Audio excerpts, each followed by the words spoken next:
Praise the lord. నా life లో జరిగిన ఒక చిన్న ఇన్సిడెంట్ ని నేను మీతో పంచుకుంటాను.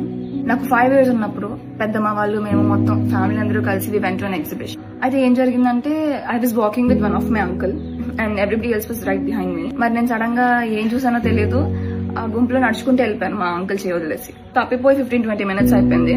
ఒక అన్నయ్య వచ్చి నన్ను ఎత్తుకొని మొత్తం తిప్పి చివరికి మా మమ్మీ దగ్గర తీసుకొని వెళ్ళాడు. నేను వెళ్ళినప్పటికే మా మమ్మీ జెయింట్ వీల్ దగ్గర కూర్చొని ఏడుస్తుంది అనమాట, నా కూతురు తప్పిపోయింది అయ్యో అని.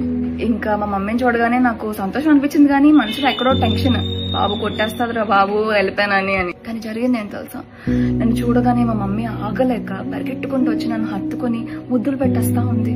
నా ప్రియ యవనస్తులారా, నేను మా మమ్మీ దగ్గర ఎగ్జిబిషన్ లో తప్పిపోయి 15-20 minutes అయ్యింది.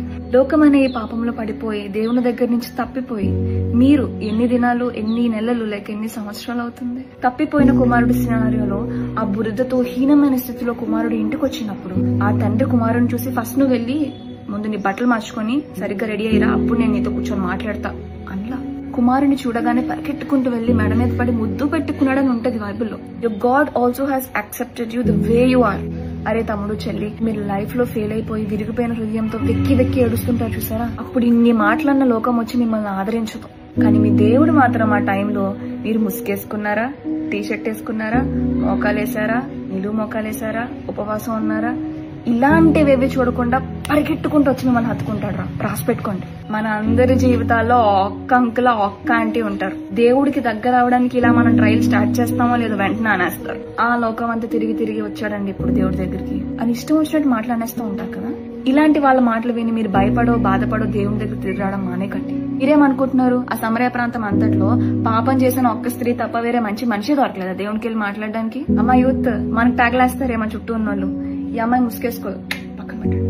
ఈ అమ్మాయి జడేసుకోదండి, పక్కన పెట్టండి.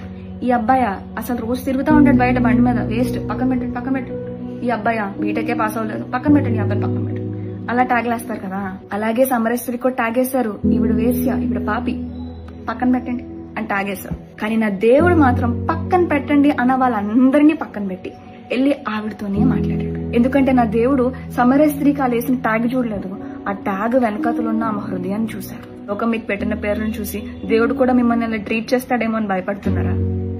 No, absolutely not. మీరు ఏ ఫిల్టర్స్ ని యాడ్ చేసుకోకుండా ధైర్యంగా పాపం చేశానని భయపడకుండా పాపం చేసినందుకు రిపెంట్ అయ్యి మీ దేవుడు క్షమిస్తాడనే ధైర్యంతో మీరు తిరిగి రండి. తప్పిపోయిన కుమారునికి తన తండ్రి నూతనమైన చెప్పులు తొడిగినట్లు దేవుడి దగ్గర తిరిగి వచ్చిన మీకు నూతనమైన ద్వారాలు, మార్గాలు దేవుడు తెరుస్తాడు మీ హృదయాన్ని చూసి. Okay, come back to God. God is waiting for you. May God bless you.